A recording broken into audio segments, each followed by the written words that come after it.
All right. So, for those who doesn't know me, I'm Trond Torsvik. I'm the director of the Center for Planetary Habitability. It's normally Professor Carmen Geiner who's in charge of the Kepler series, but she's in South Korea today, so she couldn't make it. So I have the great pleasure then to introduce the speaker, the first Kepler lecturer of this semester, Erik Asphaug. And as you can guess from the name, it sounds very Norwegian. He actually do speak a little Norwegian as well, with a very strong American accent, because he was born in Norway, spent a few years, and then back for ungdomsskole or something later. But he mostly grew up in the US. So he majored in English and math at Rice University in 1984. And for what I've learned, you actually taught in high school for some years before you started graduate studies at the Lunar and Planetary Laboratory at the University of Arizona, where he actually is now.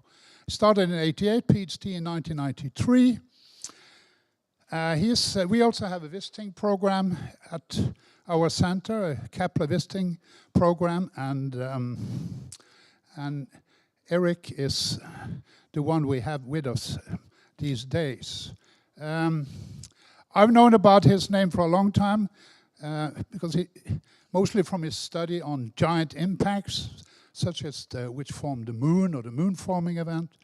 And one of my favorite papers for many years, which is more than 2 decades now, is the origin of the moon in a giant impact near the end of the Earth's formation, which he published together with Robin Canup in Nature. But, and I'm sure he will show some fancy movies today as well. And the title of the lecture is Survivorship, Bias, and the Diversity of Planets. So, Erik, the floor is yours. So is the audio good? All right. Thank you, Trond. It's great to be introduced with someone who can pronounce my last name. In the US, it's not always the case. When I taught high school, I was Mr. A. It was safer that way.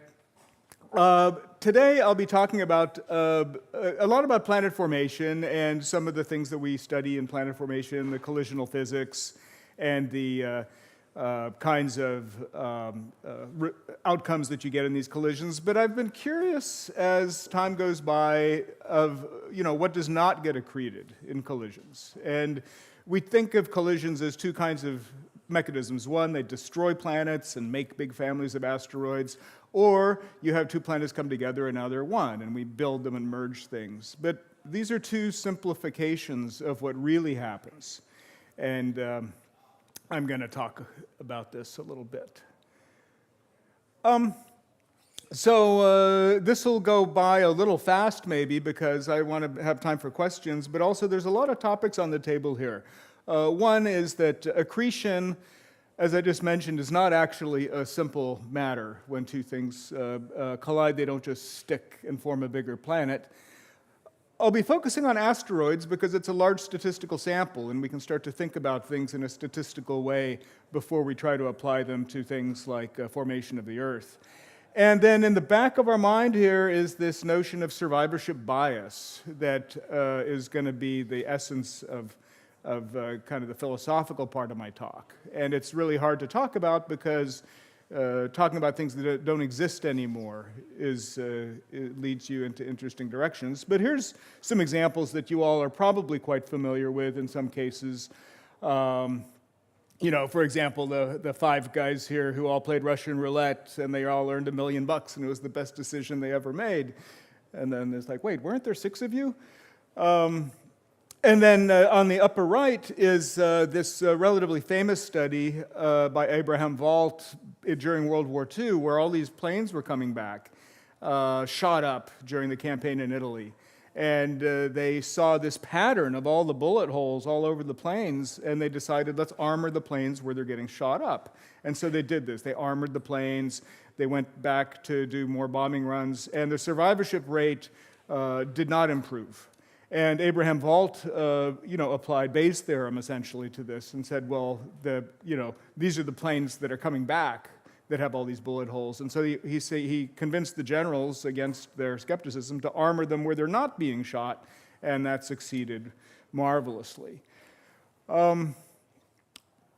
cars. They talk about they don't make them like they used to, but most cars built in the 70s and 80s were in the scrap heap by the 80s and 90s. They just didn't last as long as cars today. So with that in mind, let's think about the solar system. Let's think about all these planets.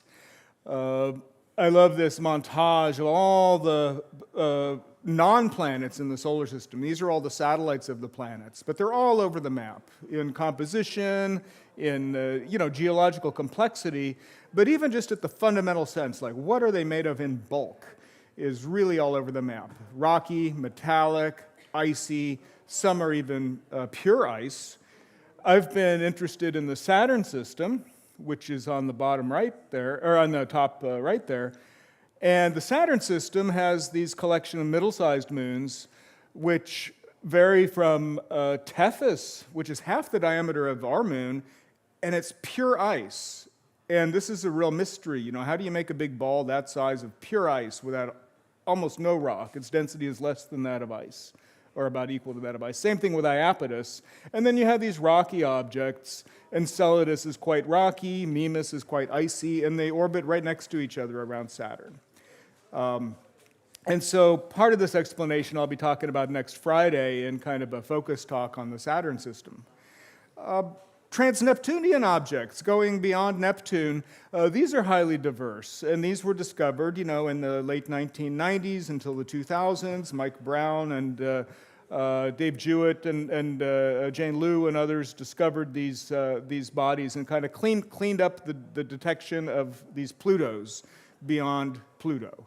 They're basically around the mass of Pluto, and some of them, Eris, is maybe even more massive than Pluto, but their densities are known from satellites that orbit them and from their figures of shape and their rotation rates, and they have compositions that are all over the map, from mostly rock to mostly ice, is this little montage by Mike Brown. And then the terrestrial planets, our own planets here around the sun, in the habitable zone, inside the orbit of Jupiter, inside the asteroid belt, are highly diverse. Mercury is about 70% metallic iron. The moon is at most maybe 2 or 3% metallic iron, probably closer to 1% metallic iron. Mars has a little bit more silicate than the Venus and the Earth. And in the background, while you're thinking of this, keep in mind that our solar system, what we're discovering now, and this is not my expertise, that's one of the reasons why I'm here at this center, is to learn more about the exoplanets. But the solar system is really quite different from what we know and are discovering around other stars. They tend to be tightly packed with super-Earths, mini-Neptunes, Jupiters, very dense collections of planets, and ours is relatively spread out, relatively small, and highly diverse. If you plot all the planets in some interpretation of what their core mass fraction would be, so again, kind of like this figure, these are different core mass fractions if you assume they're all ice and rock. And you do this kind of same thing where you assume some of them are rock and metal, and then the ones farther out in the outer solar system are ice and rock. You see this V shape. Venus and Earth might be sort of the average, and then you have Mars and Mercury are a bit different. The moon is different. And we don't want to make a huge amount of this trend just yet, but it's the framework for what I'm going to talk about as the lecture goes by. In the little dashed blue line is the Saturn system, where you have sort of Rhea contains more than half the mass of the Saturn system, not including Titan, and then the rest are highly diverse in their compositions. So these V shapes, where the diversity increases with decreasing mass in the system, is fundamental to what I'm going to talk about. So now let's jump over to the asteroids. And the asteroids have, it's not that long since we saw the first asteroid as an image. In 1989 was the first radar shape of an asteroid. 1993 was the first picture of an asteroid. And then now we have, pictures of hundreds of them in considerable detail, a lot of them from radar and ground-based shape reconstructions. Lutetia was the flyby target of the Rosetta mission. Here's Vesta, the rendezvous target of the Dawn mission. And there's Ceres, also the rendezvous target of the Dawn mission. about half the mass of the asteroid belt is in these two large bodies. So not that dissimilar from the terrestrial planets, where, although in our case 93% of the mass is in our two largest planets, but here half the mass is in the two largest asteroids. And what's really baffling to me is, well, a couple of things. One, why is there no mass in the main belt? It's only about a 20th the mass of the Moon altogether, spread out between the orbit of Mars and the orbit of Jupiter. The two largest, Vesta and Ceres, differ by a factor of 2 in bulk density almost. One is rocky, basaltic with denitic interior and an iron core. Ceres is largely icy with a rocky interior. And if you look at the 5 largest asteroids, Ceres, Vesta, Juno, and so on down to the smaller ones, you have 5 different taxonomic groups to describe the 5 largest asteroids. They're all like 5 different parts of the zoo. But they're all orbiting in this relatively narrow region of the solar system between Mars and Jupiter. So with that in mind, we want to revisit this question of asteroids as leftovers of planet formation. We spend a lot of money on missions to bring back samples from asteroids. We want to look at the dawn of time and see what they're like. In fact, the Dawn mission, which visited Vesta and Ceres, is called the Dawn mission because we're going back to the origins of what the planets are made of. And there's this idea that the Earth was built out of a bunch of Vestas and a bunch of Cereses. And that's something we're going to question now. So on the bottom right is this map that's been around, this graph that's been around for a while. David O'Brien and then Bill Bottke and others have been plotting what the distribution of asteroids are like. This is the cumulative number of asteroids bigger than a certain size. This is how we like to plot up the asteroids in the most simple way. How many? How big are they? Roughly 100 or bigger than 100 kilometers, roughly a million or bigger than 1 kilometer. It's sort of a good rule of thumb. And they have these dynamical codes where they put them in the racetrack of the solar system, put Jupiter, Saturn, the planets there, have the asteroids moving around, banging into each other over all of solar system history. And they find that you can't demolish asteroids bigger than about 140 kilometers diameter. That's the maximum size at which an object can expect to be hit by another asteroid big enough and fast enough to break it into bits. So that's led to this impression that the asteroids on the left are these fragments, catastrophic remnants of collisions, and that's why there's so many of the small ones, and they occur in families, and the families give you some hints as to what's inside. But the big ones are fossils, as Bill Bottke called them. So why are there so few of them if they're primordial? Well, this is kind of a good explanation. And everything's a good explanation until 10 years go by and you find out a lot more, and the same goes for this talk that I'm presenting here. But the popular paradigm is that you had planets as embryos, so things maybe about the mass of Mars, and they start, and we kind of know how those would form. And then those start to get dynamically unstable, they collide into each other, and they form bigger planets. As they collide and they merge and they grow, kind of like the moon forming giant impact was a merger of a Mars-mass planet with the proto-Earth. And so these things are colliding and growing, and you can't see it here, but there's a billion little tiny dots. And as a million years go by, these little tiny dots are all getting scattered. Vertical here is the eccentricity, which kind of indicates how excited they are. That's out of the plane of the solar system, but they have excited inclinations, eccentricities, and they're just starting to get high random velocities. And eventually, if they get outside of this zone, it's unlikely that they're going to find their way back in. This zone is this zone that's boxed in by resonances with Jupiter and Saturn, which tend to excite their orbits and tend to give them higher and higher eccentricities until finally they're gone, crash into the sun, crash into Jupiter and Saturn, crash into a planet, crash into each other and get disrupted. And after millions of years go by, the asteroid belt is winnowed of its original population, including whatever planets were there. So there is this concept of original planets in the main belt, and what happened to them.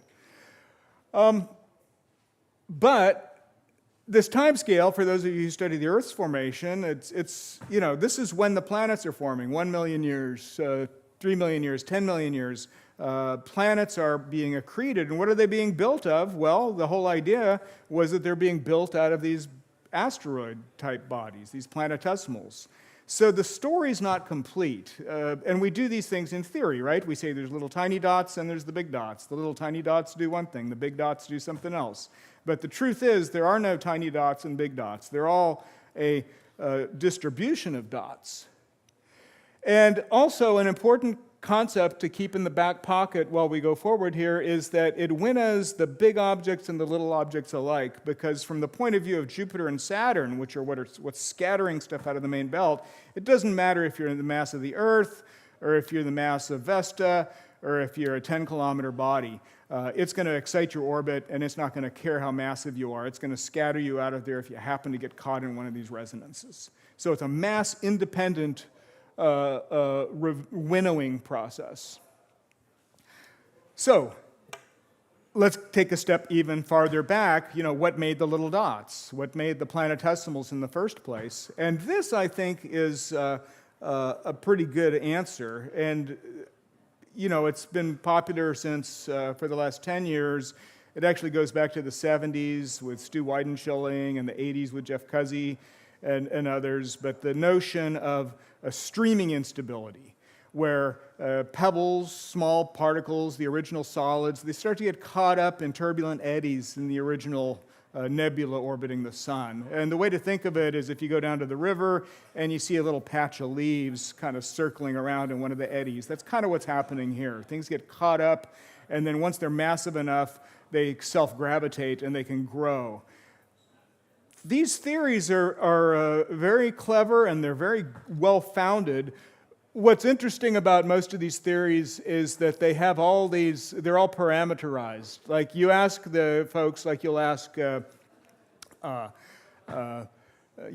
the streaming instability theorists, like what size bodies do you get? Well, they will tell you, it's a certain size normalized to the frequency around the sun or normalized to the mass density of the disk relative to the mass density of the gas or the scale height of the disk. There's all these parameters, but when you pressed to give you a number, like Andrew Uden, who's across the lane from me back in Tucson, he's like maybe 100, maybe 400 kilometers diameter you can make out of the streaming instability. This isn't going to make you a major asteroid. So there's this problem of making masses big enough. You're still about a factor of 1,000 too small than the largest asteroids. Rotations, by the time you make these things, they're actually spinning quite fast, and it's a great explanation. This graphic here is from David Nizworny, 2019, where his group showed that this kind of streaming instability could explain some of the binary objects in the far outer solar system, that they just kind of accreted, and they just accreted so much angular momentum that they spun off into two objects. You don't see that kind of rotation rate in the main belt. And then the question of diversity. If you're going to make all these things out of the streaming instability, by and large, they're all made of whatever's in the local nebula, the solids that are there. Why should they all be so different? You can try to work your way around this, but I find that these explanations are deficient. They're actually deficient. Maybe if you solve it in one way, up pops another deficiency. But one of the interesting things is the major asteroids actually spin quite slowly, with periods of around 10 hours on average, 6 to 10 hours, which is about 1/3 the rate that you would expect from things that grew directly out of the streaming instability in the nebula. And then we got this problem of diversity to contend with. So where are we now? We have streaming instability that makes the planetesimals. We have dynamical winnowing that happens due to the giant planets and the terrestrial planets moving things out of the main asteroid belt. You have catastrophic disruptions that can get rid of the small ones, and can dominate the population of asteroids numerically, are these catastrophic disruption remnants. But there's this second little bullet point here, that they have to accumulate from these original bodies into bigger bodies. I don't think there's a way around that. You have to grow the original planetesimals into bodies of the mass of Vesta and Ceres. And so how does that happen? Well, these are pairwise collisions. Very different from pebble accretion or the streaming instability, which are like little bits of dust glomming on and growing, where a piece of dust hits something big and it's going to glom onto it. When you have things that are almost the same size, it's kind of like, I think I have an analogy here a little bit later, but it's almost like you take a soccer ball and a basketball coated with glue, and you throw them at each other, and you try to make them stick together. Well, sometimes they will, but often they won't. And that's kind of the analogy of collisional accretion, is it's highly subject to stochastic occurrences. If they hit at the right angle, they hit at the right velocity, hit with the right spin rate, that's going to determine whether they stick or whether they bounce. And so this growing of asteroid-sized bodies out of the original-sized bodies is kind of like a feeding chain. And you can think of these things as trophic levels, starting with the shrimps and the mackerels, and they're working your way up to the big sharks at the top. But it's less efficient.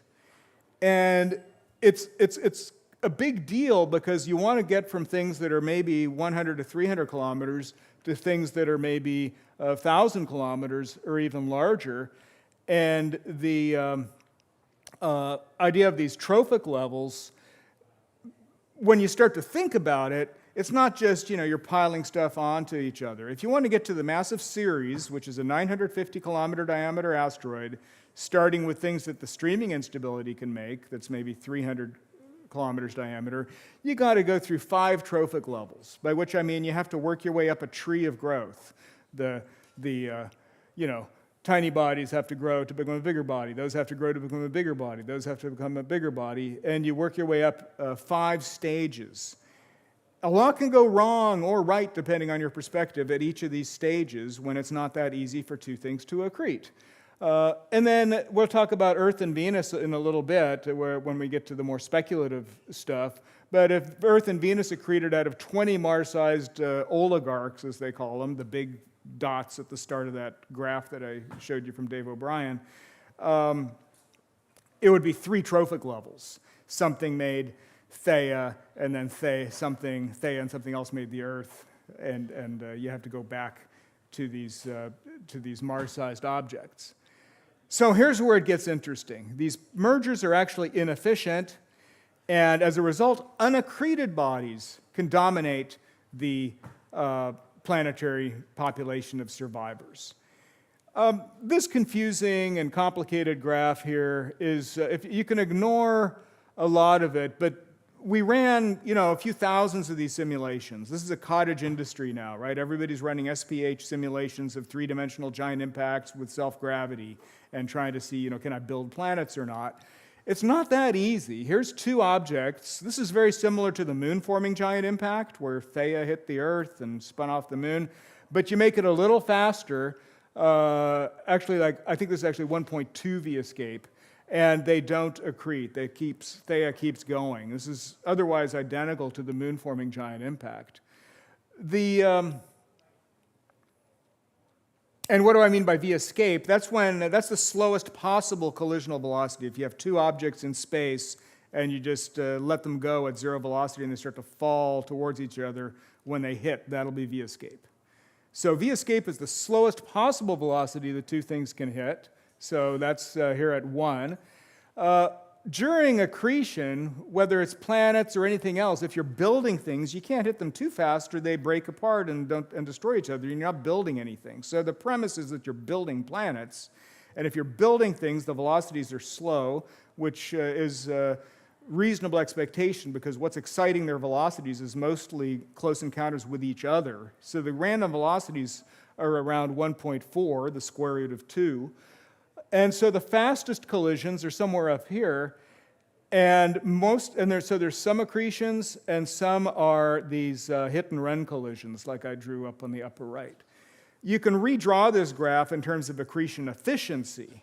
The picture at the upper right would have an accretion efficiency of 0. Nothing was gained by the bigger object. And so that would be, out here somewhere.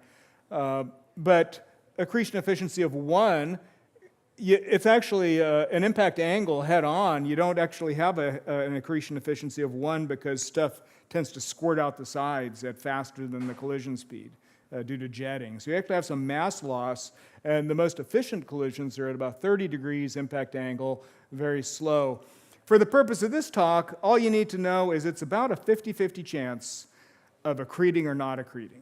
The actual array of possibilities is quite a bit different, as I'll show you in a couple of these movies. Here's a hit-and-run collision. The runs that we've been doing lately, we've been including material strength because it turns out that that's important at the scale of things that are moon-sized. Even up to Mars-sized, it makes a difference, but certainly moon-sized, Titan-sized, things that are down in that regime, the inclusion of strength makes a big difference. But the thing that hit, most of it kept going. This was kind of a head-on impact, 30 degrees from normal. Head-on would be 0. Impact velocity is about 1.8 times the escape velocity. But even at just 1.8 times the escape, most of the remnant kept going.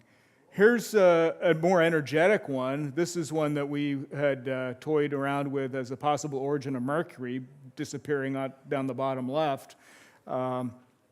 There's a lot of different ideas for how Mercury lost its mantle, but this is one idea, that it was a hit-and-run collision.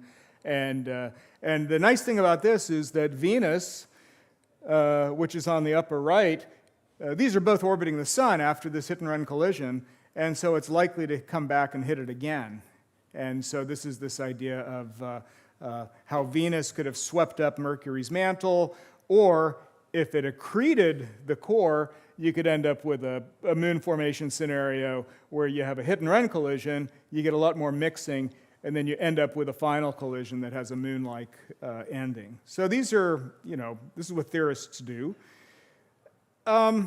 Merging is not that efficient either. Here's one merger. Here's a couple of other mergers. That was kind of a direct merger. You can see that with the inclusion of strength, you actually get cores that don't, components that can be distinct. These are tiny objects. 0.0001 Earth masses is like 1,000 kilometers diameter. Yeah, there you go, scale bar is about 1,000 kilometers diameter.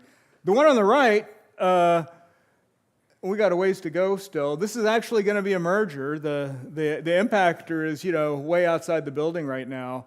And this is one of the challenges of doing these kind of simulations because, these were all done by Alexander Emsenhuber when he was my postdoc. He's now at the University of Bern.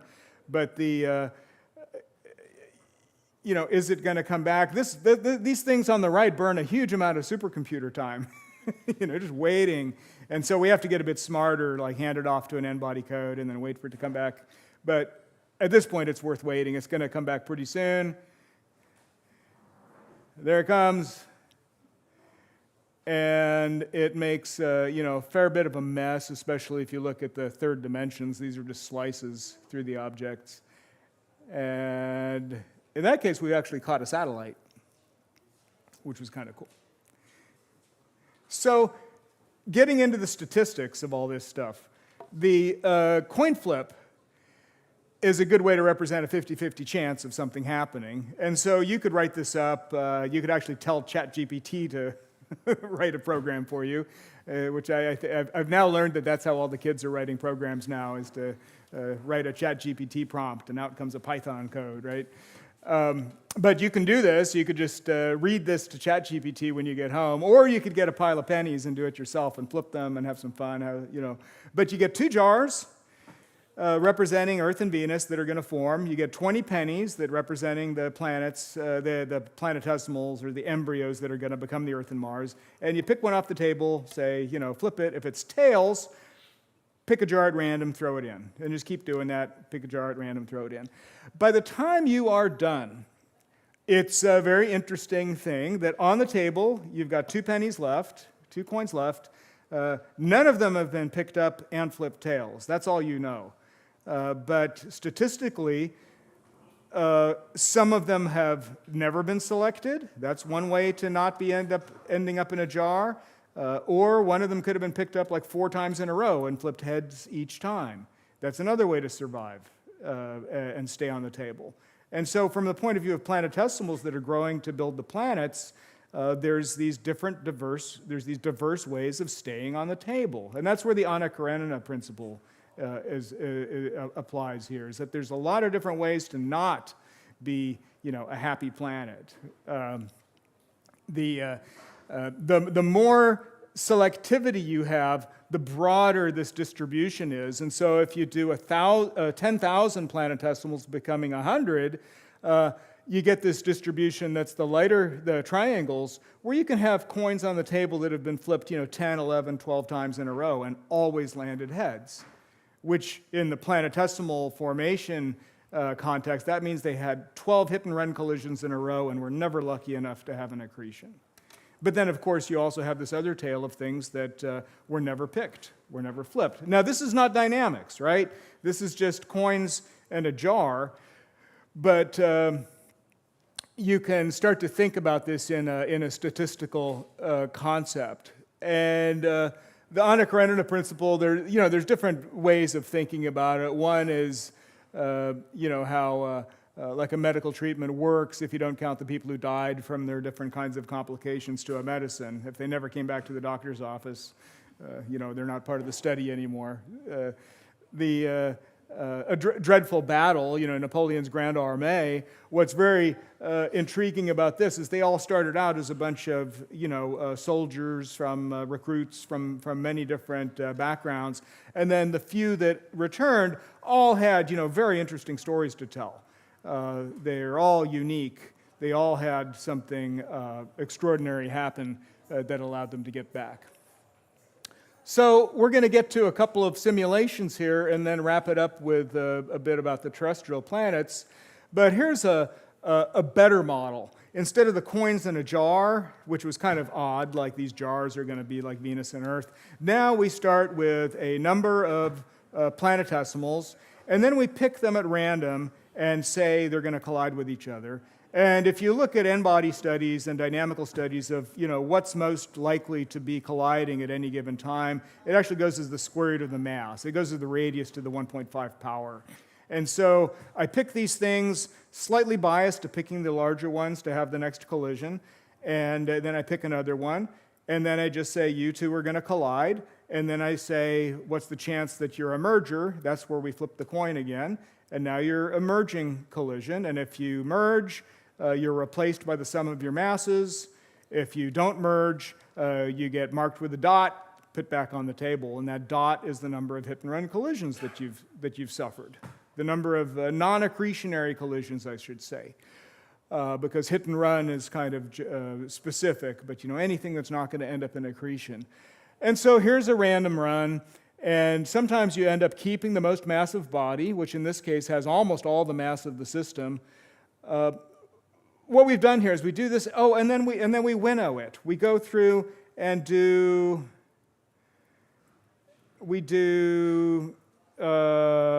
this thing at the end. We say, okay, I've built them all, and now comes Jupiter and Saturn and sweeps away mass-independent sweeping and removes, let's say, 90% of them or 99% of them.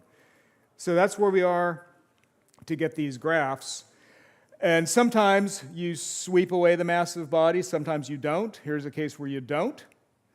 And you have this diversity of the unaccreted final remnants here, or they're accreted to various degrees, but they never grew into the biggest. And here you get your V shape again.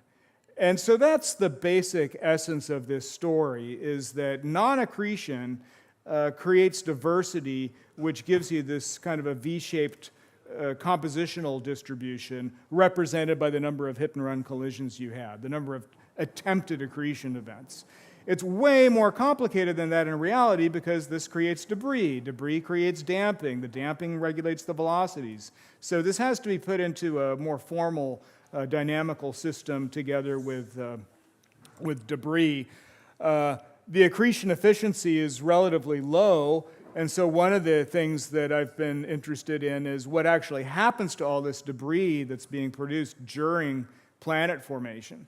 You'll notice on here, debfrac is actually the amount of material, if you have a production of 10% per collision, by the time everything's formed, all the material has gone through at some stage, a debris stage, where then it gets reaccreted.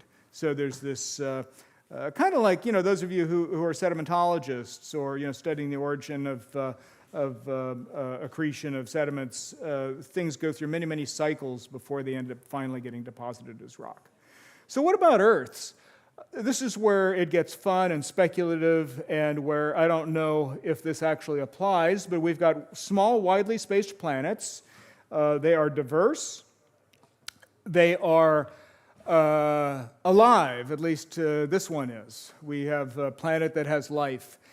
Our solar system is unique as far as we can tell, although there are definitely observational biases towards finding the smaller planets. But here's Venus, Earth, Mars, Mercury in terms of the planetary mass versus semi-major axis from the sun, and they're down there all alone. We haven't found a system such as ours. Most of the systems we find are populated by these much more massive planets that tend to be much closer to their star. And so you've got these ocean planets, these super Earths that are maybe 2, 3, 4, 5 Earth masses, or 10, 20 Earth masses orbiting closer to their star. Well, we can think of a tree forming the Earth, as I talked about before. You could have Mars-sized bodies becoming 2 Mars masses, becoming 4 Mars masses, becoming the mass of Earth, so these 3 trophic levels. And that might be what actually happens because the Earth and Venus aren't that dissimilar from each other. One of the reasons why this was an appealing approach to asteroids is that you want to get this diversity of asteroids to be explained. And so one of the ideas of asteroid formation may be that you did form a massive planet in the main belt, or several massive planets in the main belt, and those got scattered away, and Ceres and Vesta are so different from each other because they're, these random pennies left on the table that didn't make it into the jar. But in the case of Earth and Venus being somewhat similar in composition, maybe they both grew at the top of this feeding chain, but maybe you had a much more complicated feeding chain near the sun, which formed planets bigger than the Earth. These weirdos grabbed from the internet, different people's art. Some of them you recognize. There's Venus, a lot of replication there. And then you had a winnowing, leaving behind Venus and Earth as with different formation histories due to different kinds of calamities. Maybe Venus almost got accreted by a bigger planet and survived, the way that we think that Mercury maybe got accreted by Venus and survived. And you can come up with, a scenario like that. Like, here's a bunch of super Earths, here's a bunch of other planets, and they all got winnowed by dynamical processes, which actually favor removal of bigger planets if the disk is present. Type 1, type 2 migration tend to remove the bigger planets faster than the smaller ones. And so that's the end of speculation. And I want to end with plenty of time for questions. So I wanted to just make this point that if we overlook or simplify final pairwise accumulation, which is often thought of as just perfect sticking, 2 planets get close enough to each other and the computer just says, good enough for me, let's make a planet out of it. Or if you just ignore collisions entirely, you end up with a tough time explaining the diversity of asteroids, moons, and maybe terrestrial planets, although there's a lot of ways of approaching that problem that need to be looked at. And then likewise, pairwise accretion introduces a bias where the accreted bodies become similar to one another. All the super Jupiters, all the Jupiters, the Neptunes might become relatively the same, and the unaccreted bodies become unique. And so we are maybe leftovers of the planet formation process. So thank you very much.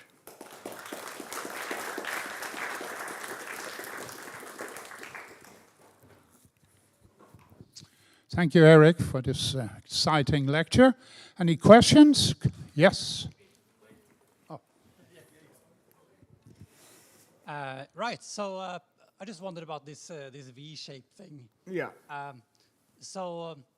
Wouldn't the V-shape arise naturally if you just had, no hit and run collisions, just perfect sticking? Because the further to the right you go, the more mergers you've had, and the more things have been averaged. So I was wondering about, like, what exactly was the role of hit and run collisions in that explanation? It seemed like you can explain it perfectly just with the. Yeah. No, that's a great point. If everything was already diverse, then you amalgamate it all and you form Venus, let's say, and then everything's diverse and you form, and so it really comes to the question of why is everything at the smaller sizes diverse? It's well, but that gets into this question, and this is a great point. That gets into this question of where does that diversity in the left-hand side of the V come from to begin with? Oh, you're saying it's because sometimes the mantle will have been stripped during the hit and run. Yes. Okay, I missed that. Yeah, no, I'm glad you asked that question, because so far the ways that we can make planetesimals are like streaming instability, pebble accretion, these different processes, and they can. If you want to form the icy bodies, you have to form them way in the outer solar system. If you want to form the rocky ones, you have to form them in the inner solar system. Where do you form the metal ones, and so on. So metallic asteroids, for instance, are a real curiosity that kind of led me down this path, because I'm on the Psyche mission, which is going to a metallic asteroid. And it's like, how do you get metal bodies to form? And you can go through all these cosmochemistry paths, highly reducing environment, form them close to the sun, bring them out, or things, but collisional stripping by hit and run is actually the best or easiest way to do it. I see, thanks. Others? Radar? The state of materials in these N-body simulations or hit and runs, are they? You have some sort of a liquid core, I suppose. But what about the mantle? Does it matter if the mantle is if you kind of simulate solid or liquid mantle, for instance? Yeah, that's a great question too. All of these small hit and run collisions, like this guy, these are all assuming they're solid, cold. If you make even the core. Yeah, if you make them warmer, it behaves matter. more, strength matters less, and you get sort of a messier collision. So it really doesn't matter much? It doesn't change this graph right here. It doesn't change this graph a whole lot, except when you start to look at things that are smaller than maybe the mass of the moon, down into these planetesimal sizes. It gets a little easier to accrete things when you have strength. But it's not a sea change kind of a difference. It's more of a 10, 20% kind of a difference. Can I do just one more? In terms of Mercury, do you kind of suggest that there is some sort of a mantle stripping? I mean, the key thing about Mercury is that Mercury, of course, has a very large core fraction, but it also has a very, very low FeO content in the mantle. Mm-hmm. So, but I mean, what's your? You hinted at some sort of stripping. Collisional, erosional process, but what? The basic idea is, well, there's two parts to this idea. One is that it's a relatively less energetic mantle stripping than traditional giant impact stripping. The traditional giant impact origin of Mercury is you hit it by something at maybe 6 times Mercury's escape velocity, and you basically, you've probably seen the simulations, you disperse the whole thing, the whole planet looks like a contact lens, and then it accretes. And then the issue is that all this stuff is still orbiting the sun, and then it mostly reaccretes back onto Mercury. The FeO question is really an interesting one, but the idea here would be that you remove the crust, remove the mantle, and now you have all this material that's suddenly at pressures that are maybe 1/10 of what they were originally, and you start to have this secondary crust formation process after that. but yeah. Yeah?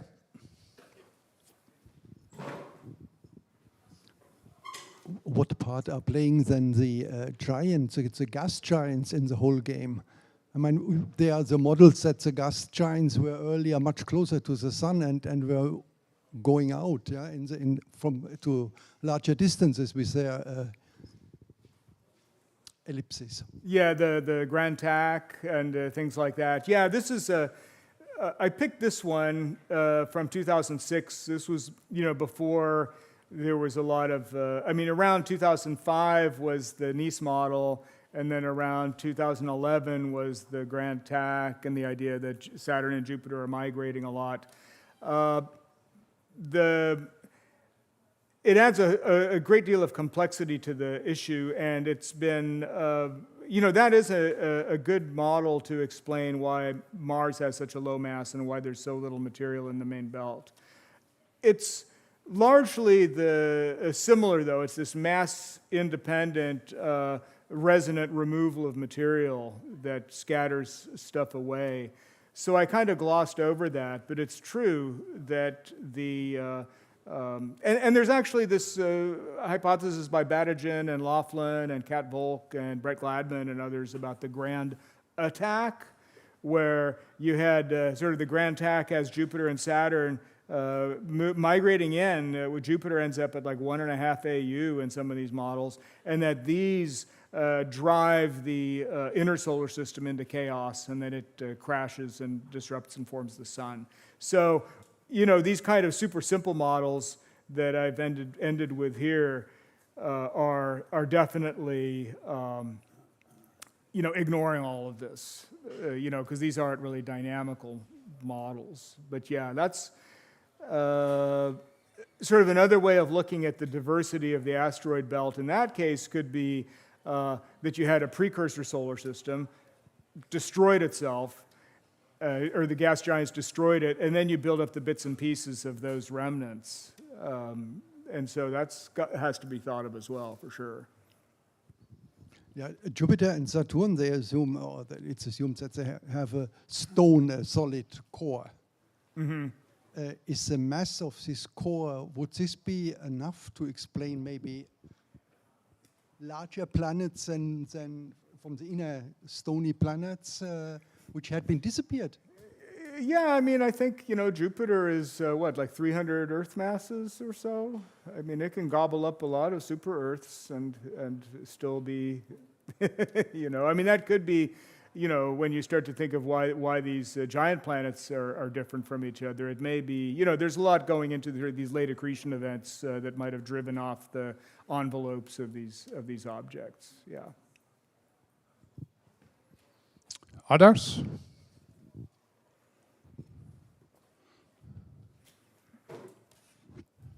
Do you think we should expect asteroid belts also around stars in other exoplanets? Is it something that you think is universal?